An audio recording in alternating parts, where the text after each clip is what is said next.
Bonjour à tous. Est-ce que l'un des participants peut nous confirmer qu'il nous entende bien dans le chat? L'un ou l'une. Oui, Thomas nous a dit que oui. Ok, oui, bon, c'est bon, je crois qu'on nous entend. Super, merci. Désolée, on a eu un petit souci au démarrage là.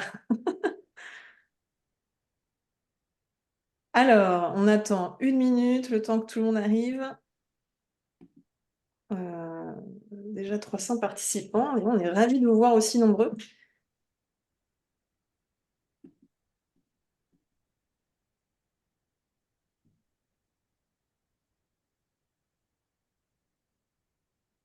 Allez, on va démarrer.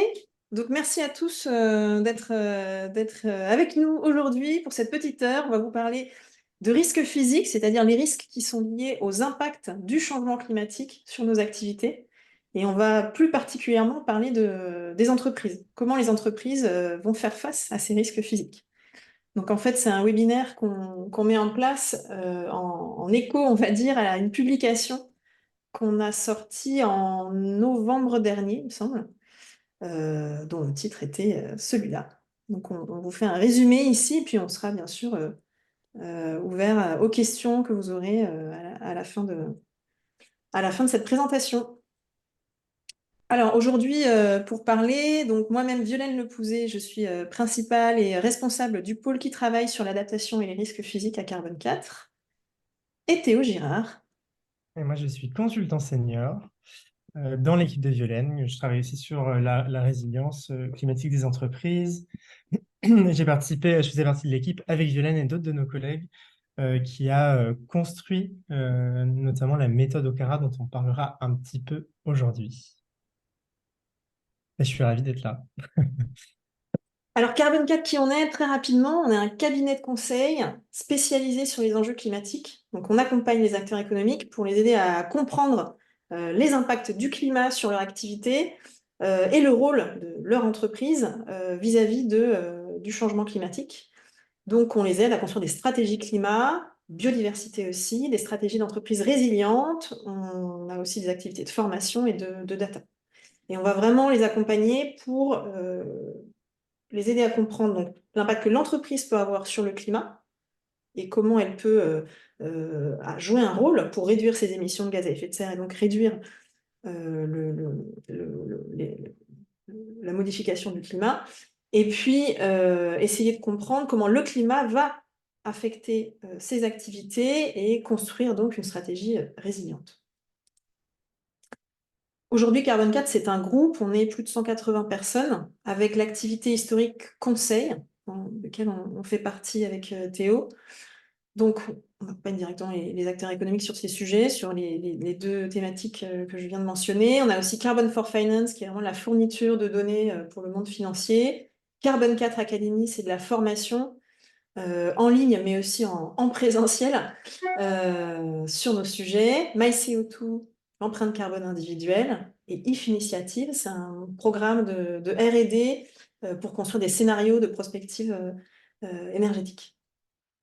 Et donc Carbone 4 a été créé il y a 17 ans par Jean-Marc Jancovici et Alain Grandjean. Alors au sein de Carbone 4 Conseil, on a différents pôles d'activités, et donc aujourd'hui, on va parler d'adaptation. Donc je suis responsable du pôle d'adaptation. Et donc, nous, notre objectif, c'est vraiment d'accompagner les entreprises dans la compréhension des risques physiques, des impacts du changement climatique, et les aider à élaborer et mettre en place des stratégies d'adaptation pour être plus résilients face aux impacts du changement climatique. Donc, ça fait 9 ans qu'on travaille sur ces sujets. On a plus de 150 missions derrière nous. On a travaillé avec à peu près tous les secteurs d'activité sur les 5 continents. Et à Carbone 4, on aime bien développer des méthodes dès lors qu'on a l'impression que ça va permettre d'avancer sur nos sujets. Et donc, sur l'adaptation, on a créé 4 cadres méthodologiques: Batada, CRIS, Chiara et Okara. Et aujourd'hui, on va plus précisément parler d'Okara. Et puis, on noue pas mal de partenariats avec différentes partenaires extérieurs pour vraiment s'enrichir et aller vraiment jusqu'à la mise en place de solutions d'adaptation face aux impacts du changement climatique. Alors l'objet de la publication, c'était vraiment de donner un retour d'expérience, on va dire, et notre éclairage, notre point de vue sur le risque physique. Pourquoi ce sujet il est stratégique pour les entreprises? Quelles sont les idées reçues qu'on peut avoir sur ce sujet et comment les dépasser? Et puis, quels sont les outils qui existent et comment s'emparer du sujet? Quelles sont les bonnes pratiques? Donc on va suivre ce plan-là et puis on gardera du temps pour des questions et réponses à la fin de ce webinaire. Alors, pourquoi le sujet est stratégique? La question, c'est surtout l'occasion de ce matin de revenir sur quelques constats qu'il est important de dresser sur le sujet de l'adaptation. Et je commence par enfoncer une porte ouverte en rappelant que si le sujet est stratégique, c'est aussi et surtout parce que le changement climatique a d'ores et déjà des impacts qui ont souvent des incidences en cascade sur les entreprises de tout secteur et finalement à toutes les étapes de la chaîne de valeur ou de production d'une activité, en amont, au niveau des opérations, en aval. Et les choses ne vont pas en s'arrangeant puisque c'est un phénomène qui n'est pas linéaire. Il ne se base pas justement sur une relation proportionnelle entre cause et effet. Et c'est pour cette raison qu'on avait choisi de vous montrer ce graphique ce matin, puisque dessus, on se rend bien compte en le lisant de la caractéristique non linéaire du changement climatique. Ici sont représentés le nombre de jours où chaque année depuis 1990 et à l'échelle du globe, on dépasse la moyenne des températures d'au moins 1 degré par rapport aux températures de la période pré-industrielle. Et ce qu'on peut constater sur ce graphique, c'est que ces 8 dernières années, le nombre de jours par an qui dépassent les plus 1,5 degré, voire selon les années, les plus 1,5 degré, qui était le seuil, enfin, qui est le seuil fixé par l'accord de Paris, ce nombre de jours a littéralement explosé alors qu'ils étaient quasiment inexistants en fin de siècle dernier. Et surtout avec l'évolution des températures moyennes, qui est en quelque sorte l'indicateur phare de la mesure du dérèglement du climat, il faut bien se rappeler que, on sait que vous l'avez en tête, que c'est une horde d'autres aléas climatiques qui gagnent en intensité et en fréquence, les vagues de chaleur, les pics de chaleur, les crues de rivières, les inondations par ruissellement, les submersions marines, les sécheresses, et j'en passe, et des meilleurs. Et derrière ces aléas, il y a des impacts, des conséquences physiques pour nos systèmes économiques et productifs. Et ces conséquences-là se traduisent en risques. Et c'est ce dont on aimerait vous parler en introduction de ce webinaire, de risques, puisque c'est la porte par laquelle on a décidé de rentrer dans le sujet au sein de la publication. Donc le premier type de risque que l'on peut identifier comme matériel qui concerne en fait les entreprises de tout secteur, encore une fois, ce sont les risques sur la continuité d'activité. Les aléas climatiques que j'ai mentionnés, ils peuvent induire une foultitude d'impacts différents sur une entreprise. Et pour ne pas du tout être exhaustif, parce que c'est quand même assez difficile de le faire, ils peuvent par exemple rallonger les délais de production parce que les conditions de travail ne sont plus favorables, parce que un atelier est endommagé, etc. Ils peuvent générer des ruptures logistiques, puisque toutes nos infrastructures logistiques, que ce soit des routes, des ponts, des rails, des ports, des aéroports, sont météosensibles, sont sensibles à différents aléas climatiques pour différentes raisons. Ils peuvent aussi provoquer, ces aléas climatiques, sur les usines, des ruptures d'approvisionnement vis-à-vis de certains réseaux, en électricité, en eau, en télécommunication. Et là, c'est l'exemple que vous avez ici, qu'on a choisi parmi tant d'autres. Mais au Vietnam, en 2022, il y a une vague de chaleur qui était d'intensité assez inédite, qui a mis l'ensemble des particuliers et des usines en difficulté, puisqu'il y avait de nombreuses coupures sur le réseau du fait de cette vague de chaleur-là. On a pris cet exemple parce qu'il parle d'un réseau dont une usine peut dépendre. Mais bon, voilà, des exemples, on aurait pu en trouver bien d'autres, y compris sur les opérations, les usines elles-mêmes. Un second type de risque matériel, ce sont les risques financiers. Ceux-là, ils sont un peu plus évidents.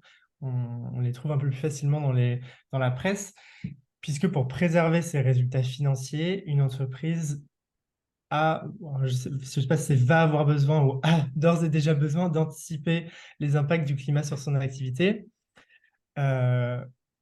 Ici, donc dans la majorité des cas, quand on parle de risque financier, on parle très souvent d'aléas climatiques dits extrêmes, du type feu de forêt, inondation, submersion, glissement de terrain.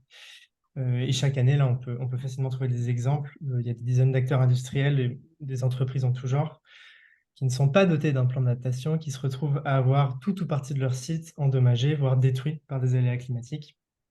Et les assurances ne suffisent pas toujours, mais ça, Violaine nous en reparlera tout à l'heure.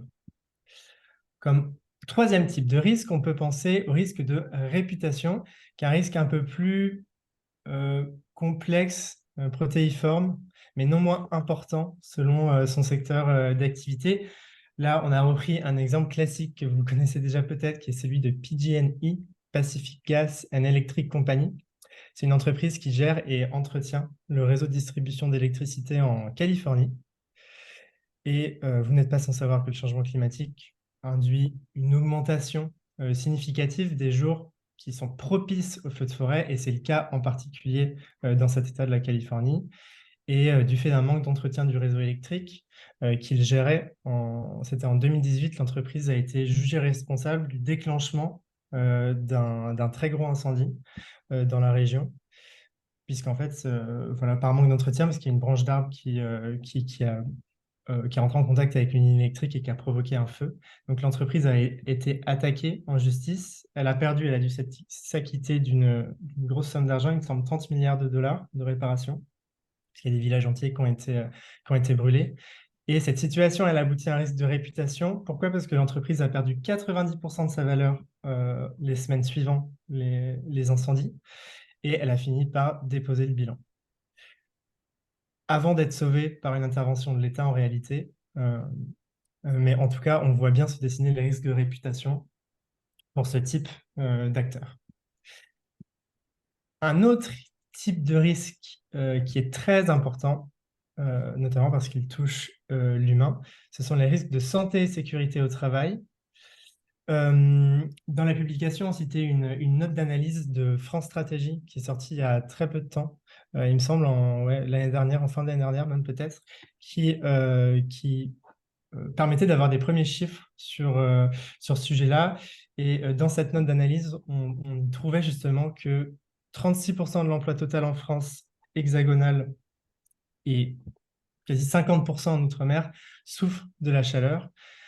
Or, passer certains seuils de température, maintenir une activité professionnelle, ça peut mener à tout un tas d'effets négatifs hein, sur la santé et des risques en termes de conditions de travail.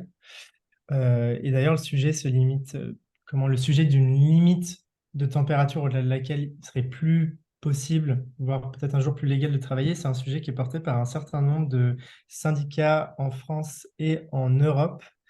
Et en 2022, il y avait plusieurs syndicats nationaux et européens qui avaient réussi, contrairement à nous, dans cette publication, à mettre la main sur des chiffres sur justement le nombre de malaises, d'accidents du travail, de décès au travail qui ont lieu chaque année du fait des fortes chaleurs, mais en réalité, il y a d'autres aléas climatiques qui concernent les risques de santé et sécurité.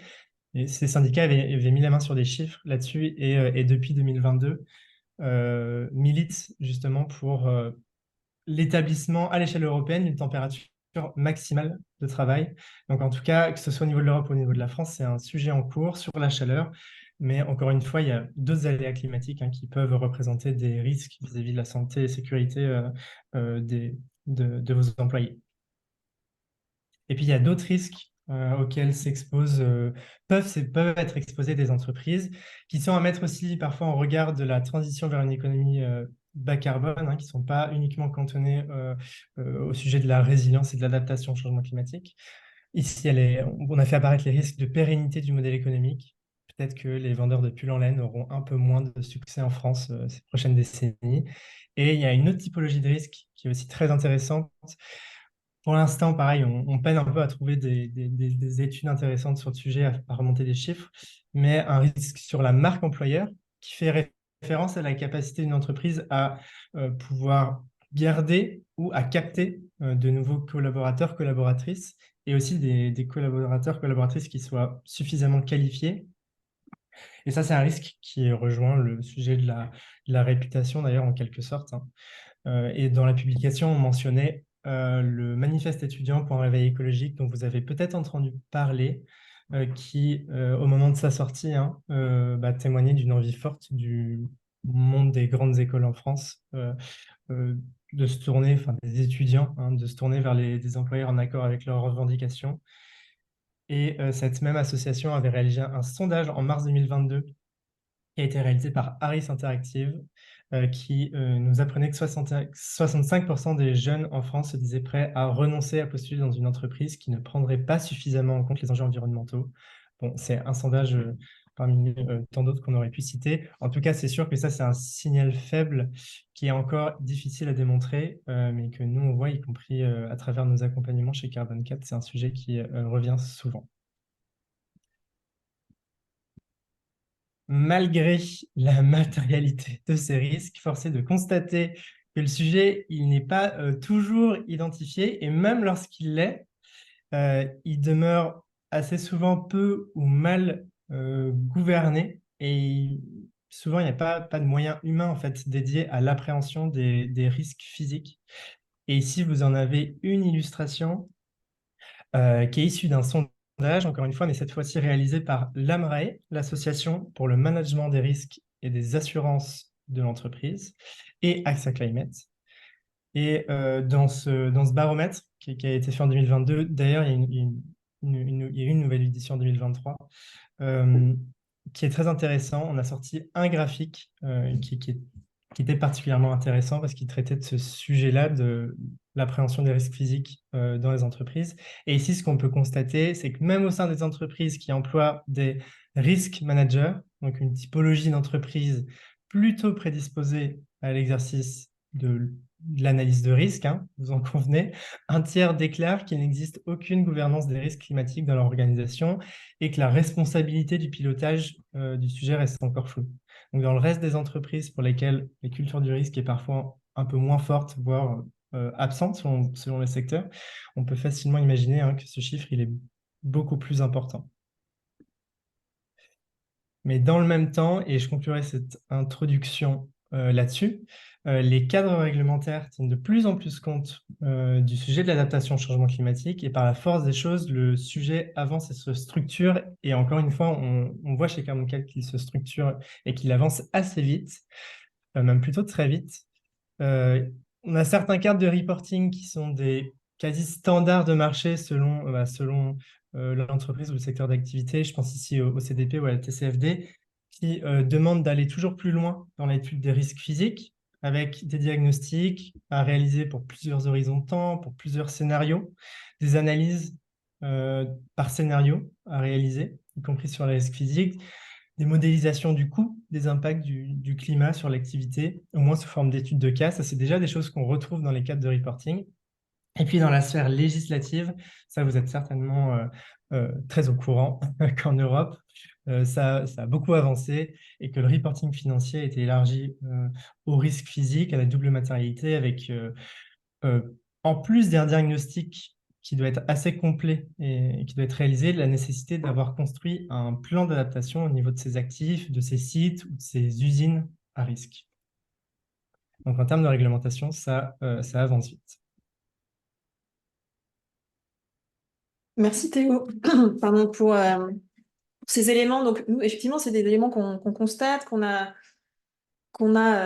pu étudier et suivre au fil des années. Et pourtant, on se rend compte que ce sujet, effectivement, il est pas bien, il n'est pas dans la priorité, dans les priorités d'action des entreprises. Et donc, on se demandait s'il n'y avait pas des obstacles, des idées reçues qu'on peut avoir et qui bloquent en fait l'action. Donc, on a essayé de les lister. Et donc, on les a les lister et puis de trouver des réponses, des éléments de réponse qu'on a consolidé dans cette publication donc, qui est sortie en novembre dernier, si je ne me trompe pas. Donc, on avait listé 9 idées reçues et on va vous en développer certaines. Donc, la première idée reçue, c'est que l'horizon de matérialité des impacts climatiques est trop lointain.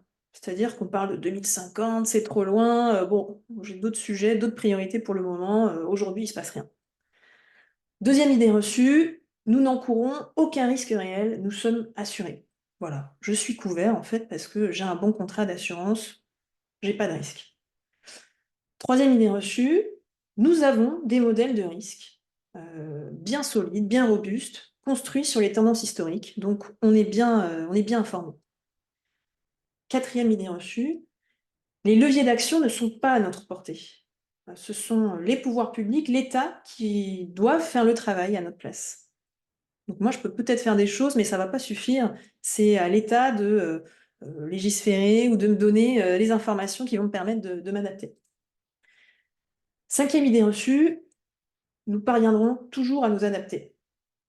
En fait, l'humain a toujours réussi à s'adapter au climat qui change. Voilà, on a déjà eu des vagues de chaleur, on a déjà eu des vagues de froid, on a su s'adapter, on a su rebondir. Ben, on arrivera à le faire dans les prochaines années. Sixième idée reçue, la priorité du moment, c'est l'atténuation. Il faut réduire les émissions de gaz à effet de serre, il faut essayer de réduire l'emballement de ce réchauffement climatique. L'adaptation, on verra ça plus tard.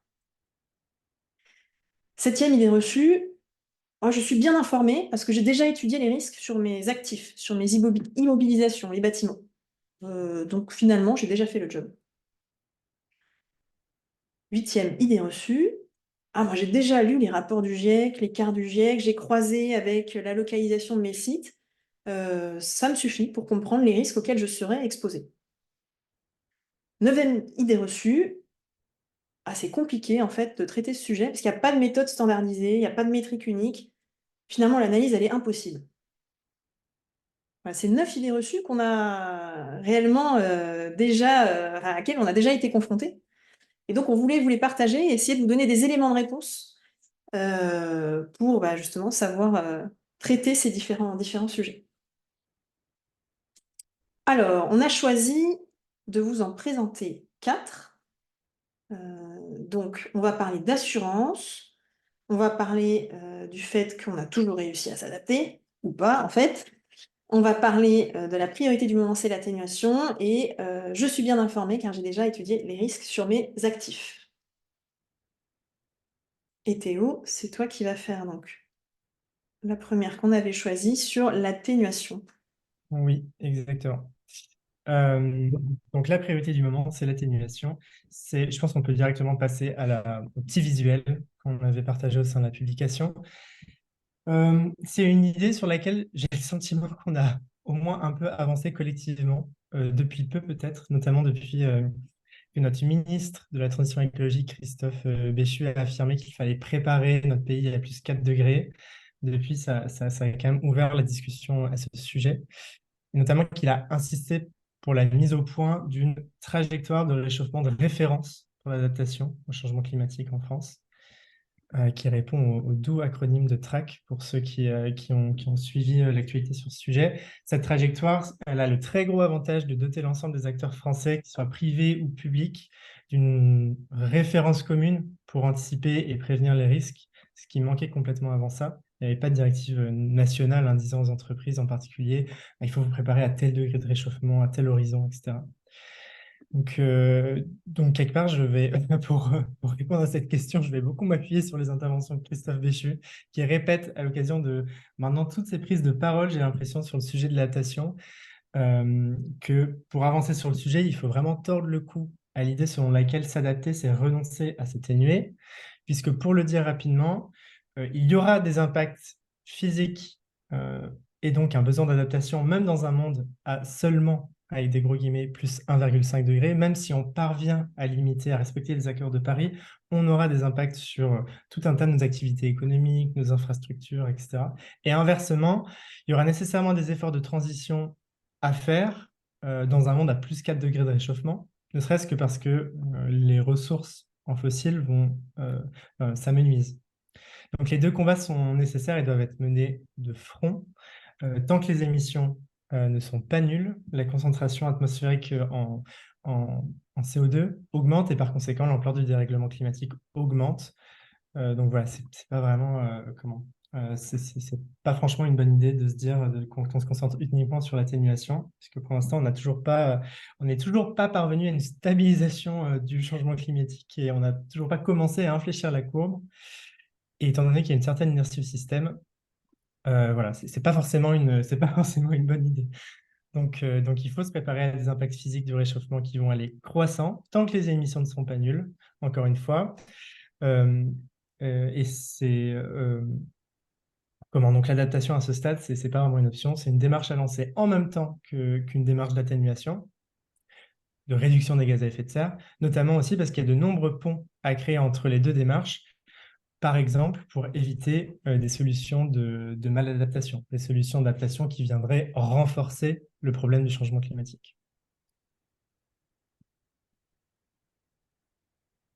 Alors, la deuxième idée reçue qu'on voulait vous partager ici, c'est celle qui concerne les assurances. Donc, nous n'encourons aucun risque réel car nous sommes assurés. Donc ça, c'est une idée reçue qui est assez forte. Et donc, on voulait essayer de vous expliquer en quoi il faut effectivement passer au-delà de cette idée reçue. Déjà, dans les contrats d'assurance, quand on en a un, on a plusieurs aléas climatiques qui vont être couverts. En général, des aléas qui vont entraîner des dommages aux biens. Donc, on va parler d'inondations, de submersion, on va parler potentiellement de retrait-gonflement des argiles, peut-être de tempêtes. Mais il y a des aléas qui vont pas du tout être couverts dans les contrats d'assurance. Par exemple, le stress thermique, c'est assez rare. Donc les pics de chaleur, les vagues de chaleur qui peuvent entraîner des dommages sur les équipements électroniques ou sur les conditions de travail ou de production, en général, ne sont pas dans les contrats d'assurance classiques. Et les aléas plus graduels, par exemple l'augmentation progressive de la température de l'air ou de l'eau, donc l'eau de rivière par exemple, sa température va augmenter, donc la qualité de l'eau va potentiellement diminuer, en général, c'est pas forcément couvert dans les contrats d'assurance. Déjà, ça couvre pas tout. Ensuite, ces aléas climatiques, on voit qu'ils vont augmenter en intensité et en fréquence. Quels que soient les scénarios d'émissions de gaz à effet de serre et donc les trajectoires de réchauffement, les aléas vont augmenter en intensité et en fréquence. C'est très très rare d'avoir des zones où les aléas vont évoluer de manière favorable en fait. C'est quand même assez rare, faut être réaliste. Ça existe. On ne va pas le cacher, mais ça existe. Mais dans la plupart des cas, les aléas vont évoluer de manière défavorable. Et finalement, il va être presque certain qu'il va y avoir des vagues de chaleur. Par exemple, en France, on en a quasiment tous les ans. Donc la notion d'aléa, c'est-à-dire quelque chose qui apparaît de manière aléatoire, en fait, elle va disparaître avec le changement climatique. Donc les événements climatiques vont devenir récurrents. Donc plus du tout aléatoires. Donc finalement, les assureurs, face à ça, vont potentiellement arrêter d'assurer certains aléas climatiques. Donc ça, on l'a vu en Floride, par exemple, ou dans les Antilles aussi, dans les Caraïbes, où en fait, on a tellement... c'est une zone qui est vraiment exposée très régulièrement aux tempêtes, aux phénomènes de précipitations intenses très forts, que certains assureurs vont se retirer de ces zones-là, où ils ne vont plus assurer certains secteurs, l'hôtellerie par exemple, ou certains biens, dans ces zones-là qui sont sujets à des tempêtes très très fréquentes. Donc soit ils se retirent, donc ils réduisent leur couverture, soit ils vont augmenter les prix.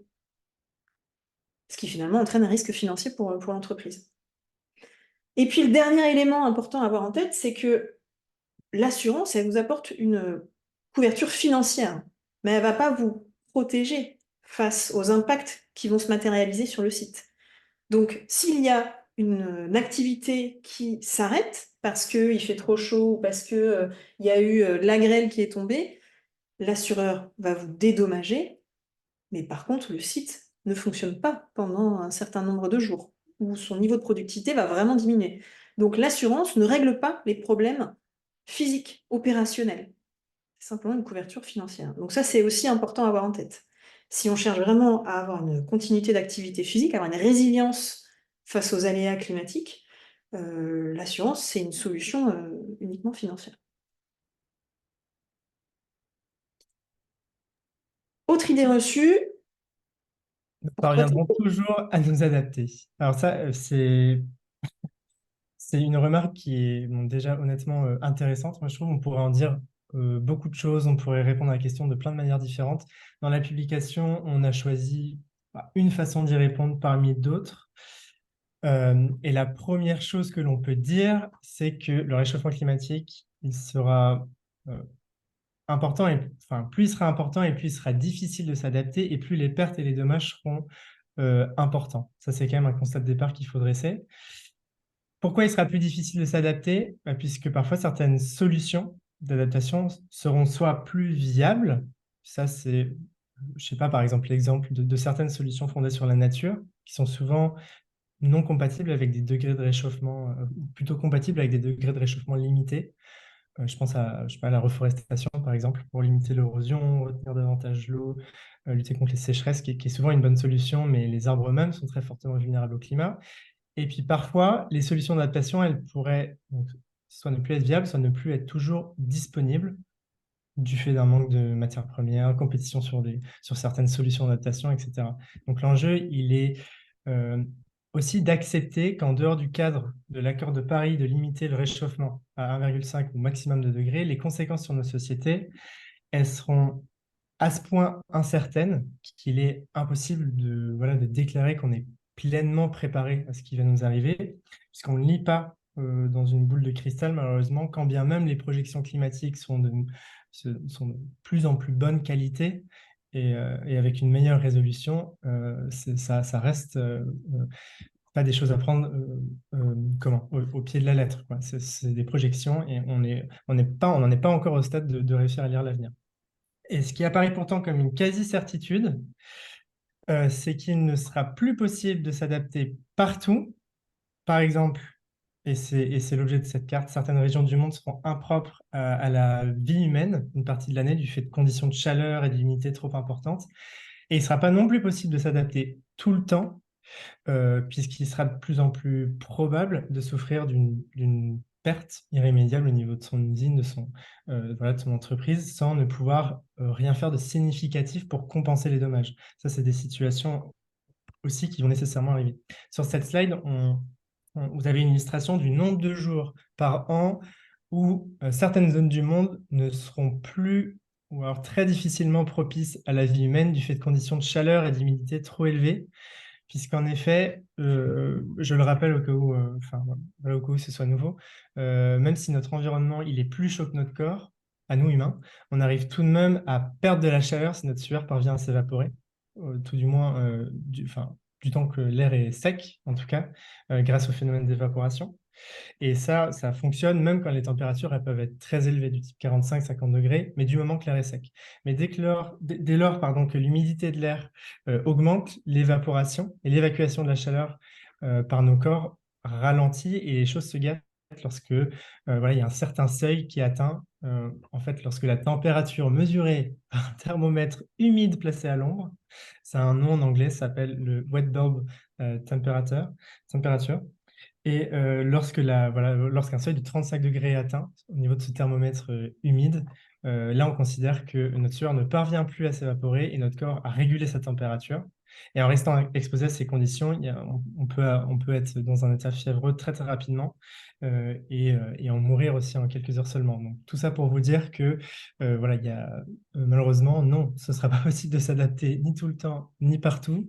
Ne serait-ce qu'en prenant voilà, un exemple qui est le phénomène de chaleur humide, qui est encore pas si bien modélisé, hein, enfin, la carte qu'on vient de vous montrer, il faut encore une fois pas la prendre tout à fait au pied de la lettre. Les recherches continuent sur le sujet, mais voilà, c'est une évidence. C'est déjà en train d'arriver dans certains pays, comme au Pakistan, et ça va arriver de plus en plus. Et de façon générale, on se rend compte que c'est une intuition qui est largement partagée, le fait qu'il ne sera plus possible de s'adapter ni partout, ni tout le temps, et notamment selon les pays en fait, dans lesquels on est implanté, dans lesquels son entreprise est implantée. Et pour reprendre le même sondage que précédemment, réalisé par l'AMRA et AXA Climate, on constate que 60% du même panel hein, qui avait été interrogé, donc des risk managers sondés en 2022, craignaient que certaines activités ou géographies de leur groupe, de leur entreprise, deviennent non assurables dans le futur.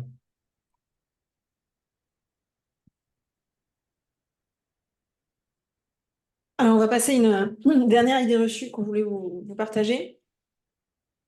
C'est la suivante. Donc, je suis bien informée car j'ai déjà étudié les risques sur mes actifs. Mes actifs, ça veut dire mes immobilisations, donc mes bâtiments, par exemple, et autres éléments immobilisés.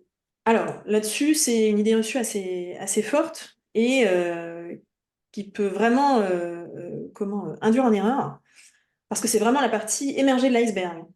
On parlait de continuité d'activité tout à l'heure. En fait, un site industriel, par exemple, pour fonctionner, il a besoin, certes, potentiellement d'un bâtiment, mais il a besoin des équipements qui sont dedans, il a besoin de maintenir des conditions de travail, des conditions de production, il a besoin d'être accessible, Il a besoin d'avoir des employés qui viennent sur le site et qui puissent y travailler.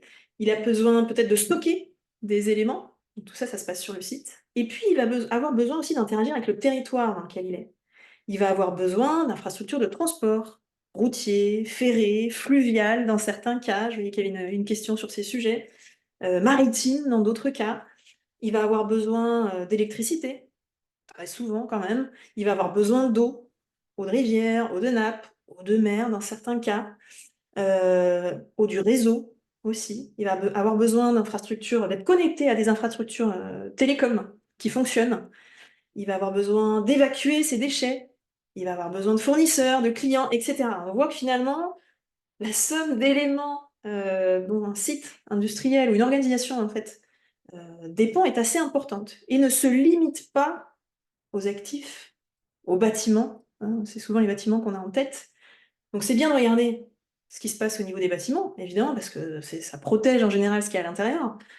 Mais en fait, il y a beaucoup de choses autour, donc sur le site, mais aussi à l'extérieur du site, qui sont en fait vraiment essentielles à analyser quand on fait une analyse de risque. Et pourquoi c'est essentiel aussi? Parce que le climat va changer partout sur le globe, et donc on peut avoir des impacts enfin des aléas climatiques qui se matérialisent sur le site, la localisation, l'implantation du site, mais aussi ailleurs.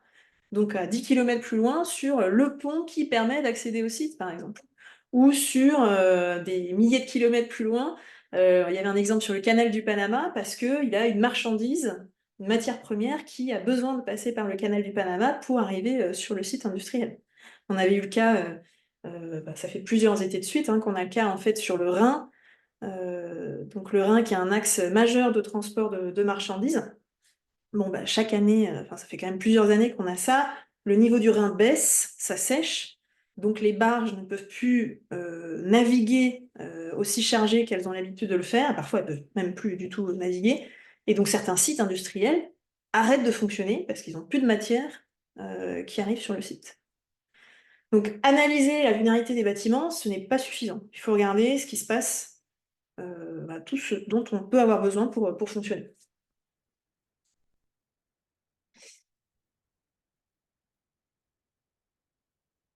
Alors, il nous reste 5 minutes pour faire ce petit sondage. On voulait vous poser la question. Donc, parmi les idées reçues qu'on a listées, les 9 hein, du début, laquelle de ces idées reçues vous semble la plus bloquante, la plus compliquée à dépasser, on va dire? Chez vous, chez vos partenaires ou chez vos collègues?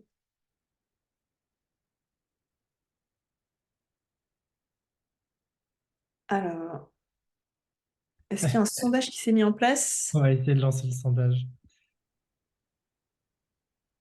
Ah oui, c'est parfait, ça apparaît. Ça marche.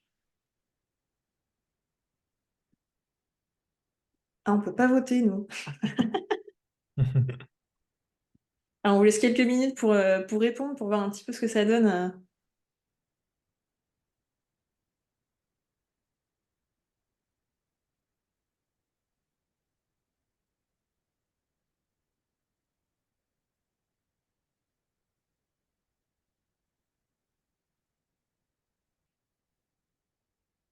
Alors, Mathieu, tu vois des réponses arriver? Est-ce que ça fonctionne?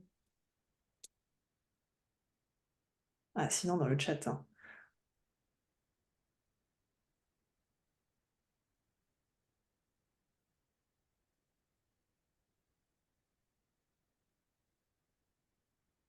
Oui, ça fonctionne, ok.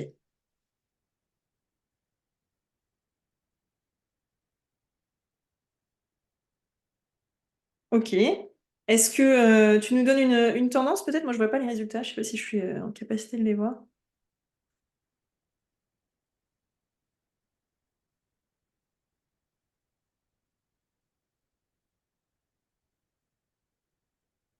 Alors,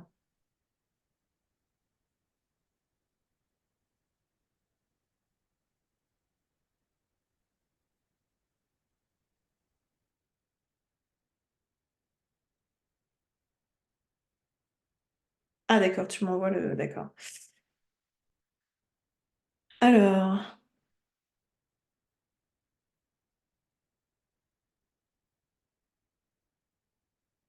Alors, j'ai l'impression que c'est la première idée reçue. C'est ça, je vois pas les réponses. Je sais pas si Mathieu, Théo, tu vois les réponses?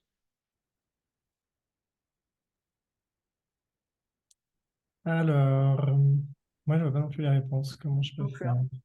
hein. J'ai- On a fait un sondage. Alors, j'ai cru voir à un moment donné que c'était la 1, mais je n'arrive pas à retrouver le... Oui, c'est la 1, voilà. Donc la 1, c'est l'horizon de matérialité des impacts climatiques est trop lointain. Hmm.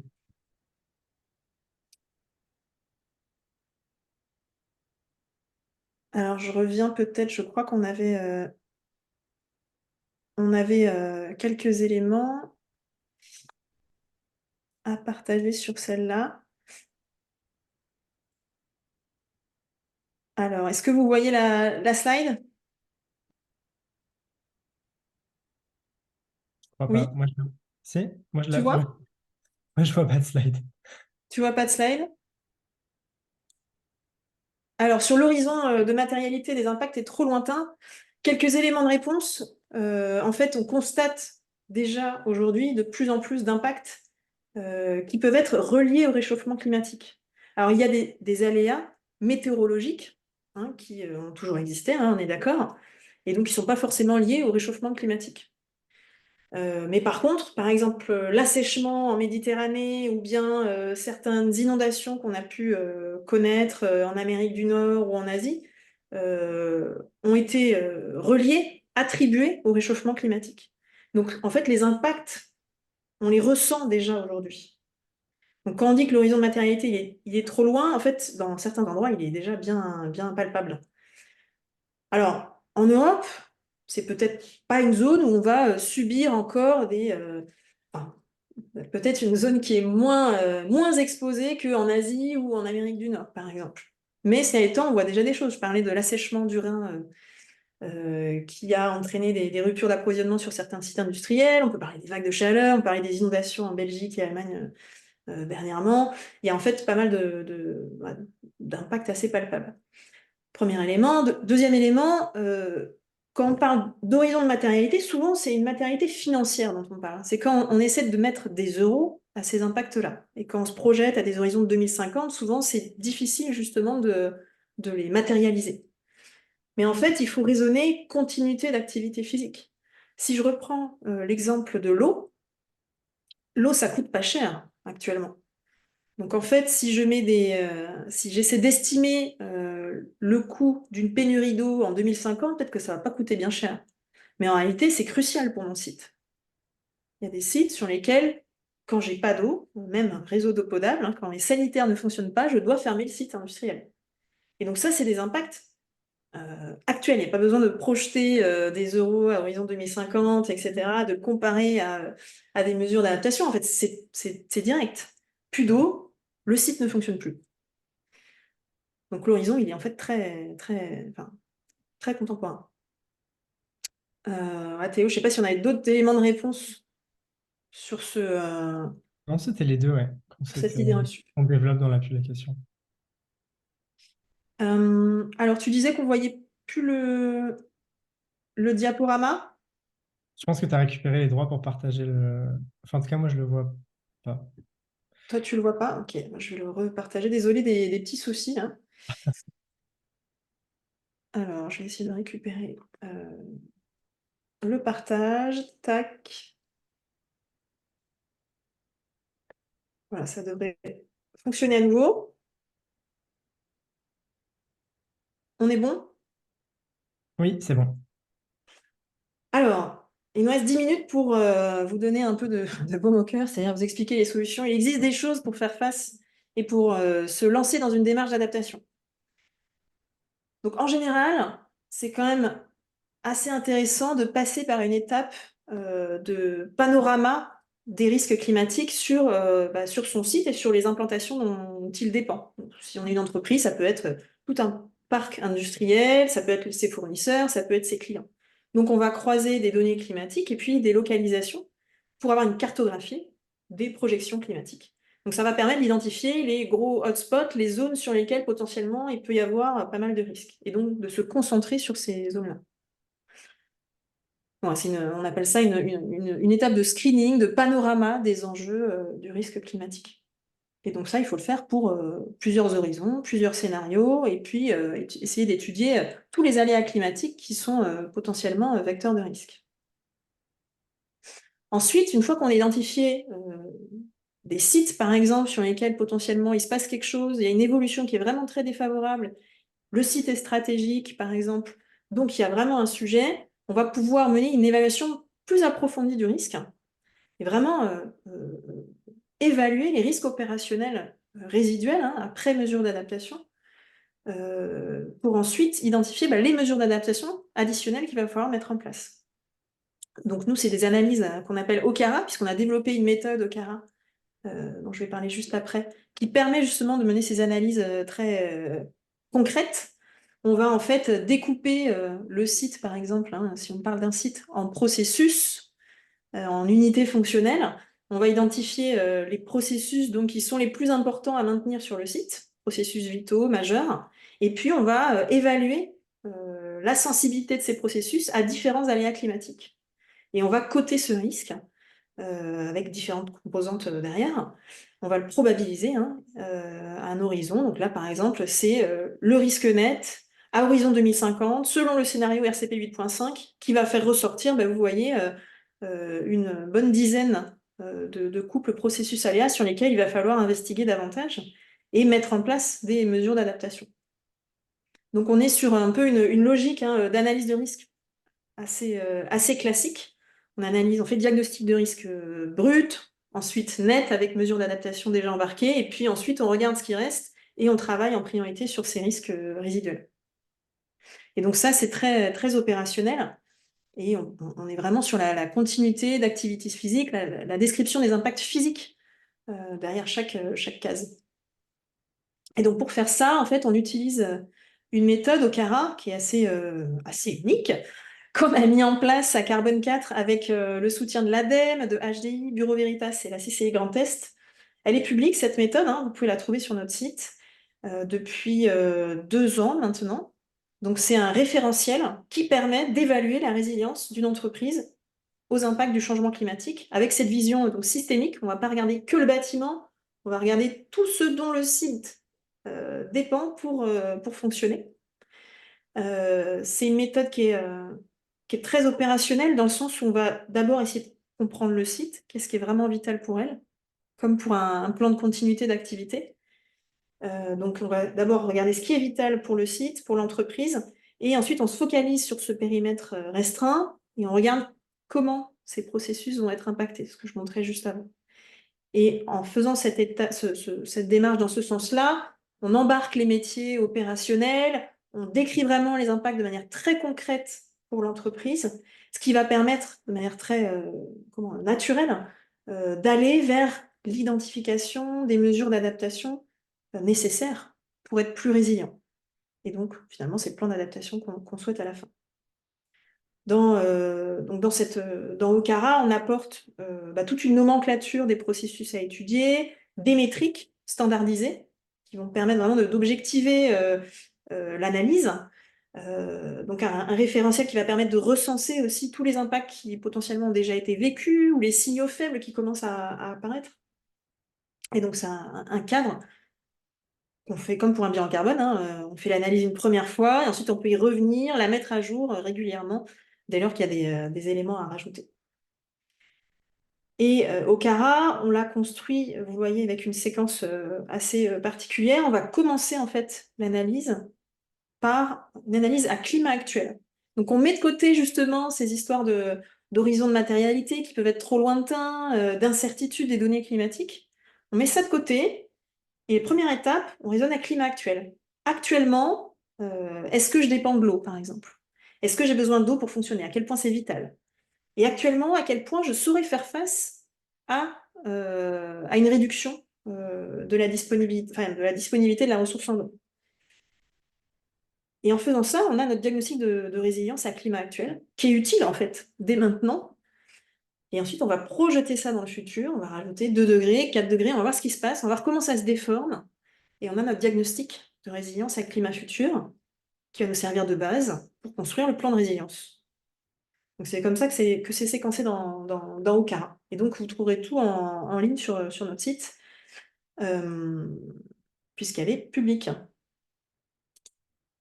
Alors évidemment, ça vous paraît, j'imagine tous évident, un élément clé dans cette histoire, c'est de se former, de se sensibiliser, enfin, et de sensibiliser nos collaborateurs à ces sujets de risques physiques et de mesures d'adaptation. C'est-à-dire qu'il y a des risques, ok, mais en fait, il y a aussi enfin, il y a réellement des actions qui peuvent être mises en place.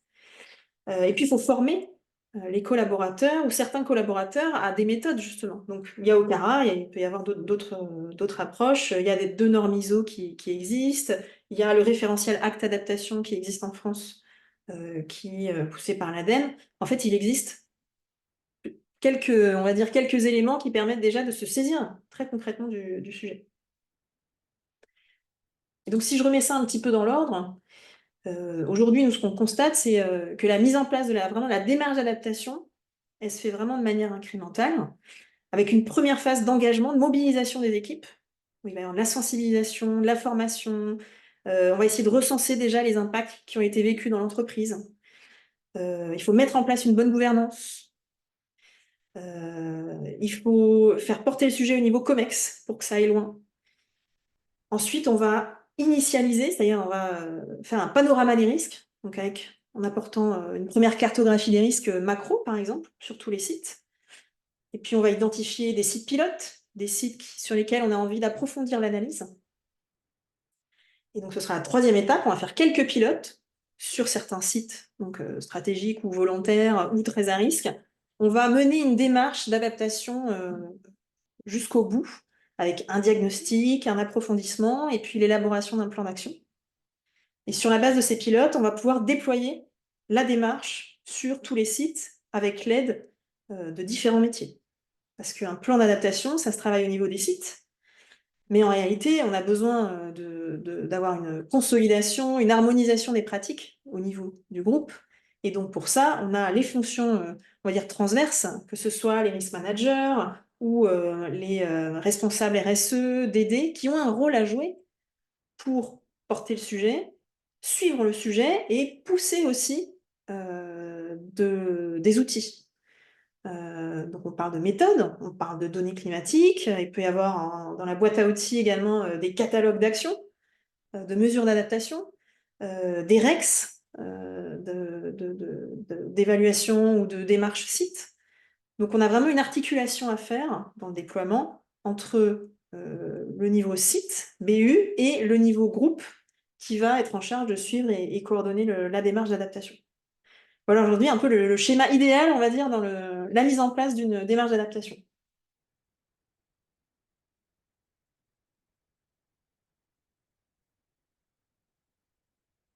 Ce qu'on constate, alors ce que j'ai pas dit, hein, c'est pas théorique, hein, nous, c'est ce qu'on fait avec pas mal de groupes industriels de taille et de secteurs variés, avec des implantations géographiques variées. Et donc, c'est une démarche qui tient bien la route et qu'on applique enfin, assez régulièrement. On a beaucoup, beaucoup, beaucoup, beaucoup de questions On et a beaucoup, beaucoup beaucoup de de questions questions. Ok. passionnantes. Donc, c'est certain qu'on n'aura pas le temps de répondre à tout. Je vais peut-être commencer par les questions qui sont directement, enfin, qui seront vite répondues parce qu'elles sont en lien là, avec ce qu'on est en train de dire.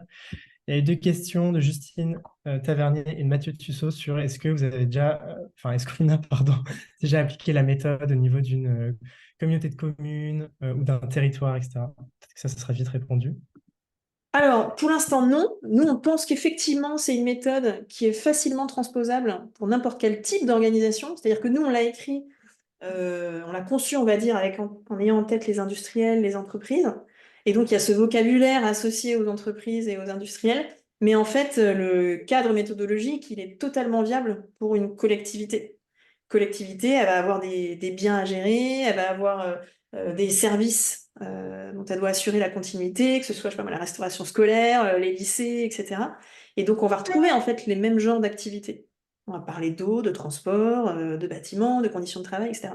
Donc, on pourrait facilement, et on aimerait bien, appliquer et transposer Okara pour les collectivités et les acteurs publics. Après, on a une question de Victor. Je déroule les questions, pas dans l'ordre chronologique, mais plus en lien du coup avec ce qu'on vient de dire là. Quel est l'ordre de grandeur du nombre d'organisations qui ont appliqué la méthode Okara sur ces différentes étapes?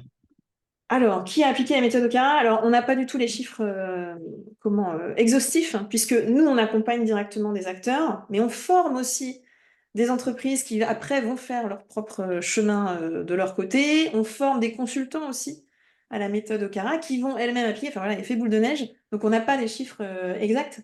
Mais vu le nombre de téléchargements du guide, le nombre de personnes qu'on a formées, je pense qu'on a dépassé la centaine d'entreprises qui s'est lancé dans une démarche au Carin.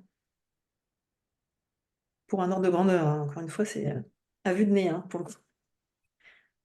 J'ai une question que j'avais promis de te poser, parce qu'elle a été posée il y a quelques temps. C'était qu'est-ce qui freine le plus les entreprises sur l'appréhension de ces risques? Est-ce que c'est risque physique? Est-ce que c'est le manque de gouvernance, de vision du COMEX, ou alors est-ce que c'est le manque de moyens, pardon, au niveau du middle management et des équipes? Ah, c'est Ouais, une c'est une bonne bonne question, question. ça. Hmm. C'est une bonne question et effectivement, c'est deux éléments qui sont clés pour la mise en place et le succès de la démarche d'adaptation. C'est d'avoir une bonne gouvernance avec donc les différents métiers qui doivent être impliqués et que les équipes aient le temps, effectivement. Ça prend du temps nécessairement de faire une analyse de risque approfondie sur un site, de définir un plan d'adaptation. Surtout si on travaille à des horizons 2030, 2050, sur, vous voyez, plusieurs aléas climatiques, forcément, ça prend du temps. Et donc, il faut planifier ce temps, le sanctuariser. Et l'exercice au niveau d'un site, il doit être piloté comme pour un bilan carbone, hein. Il doit être piloté par un coordinateur, mais il va aussi impliquer d'autres métiers. Euh, Si ça vous parle, les référentiels AMDEX, c'est un peu la même logique, hein. C'est un exercice collectif qui va voilà, coordonner plusieurs métiers, donc ça prend un peu de temps, effectivement. On parle de quelques jours par mois. Est-ce que tu sais, Violaine, si la formation C4A sur l'adaptation, elle est éligible au CPF? Parce que moi, je sais que on peut se faire financer via les OPCO. Enfin, il y a plein de Pôle Alors, emploi. CPF, je crois pas, Mais mais CPF, je suis pas sûr. ça vaut le coup de redemander via Ouais. les contacts qui sont Ouais. affichés sur notre site internet, les contacts de la C4 Académie. Je pense que ça vaut le coup de nous envoyer un mail parce que souvent on trouve Ouais. des solutions. Il y a beaucoup d'autres questions qui sont intéressantes. C'est difficile. Est-ce qu'on dépasse un peu? Est-ce qu'on considère que c'est la fin? Alors, il est midi une, ouais, je pense qu'on va devoir s'arrêter, mais on va essayer de prendre les questions et peut-être qu'on y répondra à certaines, peut-être en commentaire du post qui sera fait. On va voir avec Ok, ouais. les collègues de la communication comment on pourrait fournir des éléments complémentaires. Ouais. Ou alors on fait une autre publication. Mathieu, on peut enregistrer toutes les questions, je pense, quelque part, ou pas? Bon, on va voir, on va les enregistrer et puis on va essayer de revenir vers vous avec des réponses sur certaines questions qui reviennent souvent. Et on a des personnes qui ont levé la main, donc n'hésitez pas à peut-être écrire votre question si vous pouvez pour être sûr qu'on puisse la traiter a posteriori. Ah, c'est toujours terrible, 1 heure de webinaire. Ça passe trop C'est un vite. peu court, une heure. Bon, ben, au moins, on voit que le sujet vous intéresse, nous on est ravis. Ça fait quand même pas mal d'années qu'on pousse pour que ce sujet soit pris au bon niveau. Donc, on est content aussi de voir que voilà, ça fait nous 2, 3 ans qu'on sent qu'il y a une dynamique quand même assez importante sur le sujet euh, pour, de, pour des raisons qu'on a essayé de lister justement dans la publication. Merci beaucoup pour votre présence et puis on va essayer de trouver un moyen de réponse à vos questions. Merci Merci, beaucoup. Bonne journée. au revoir.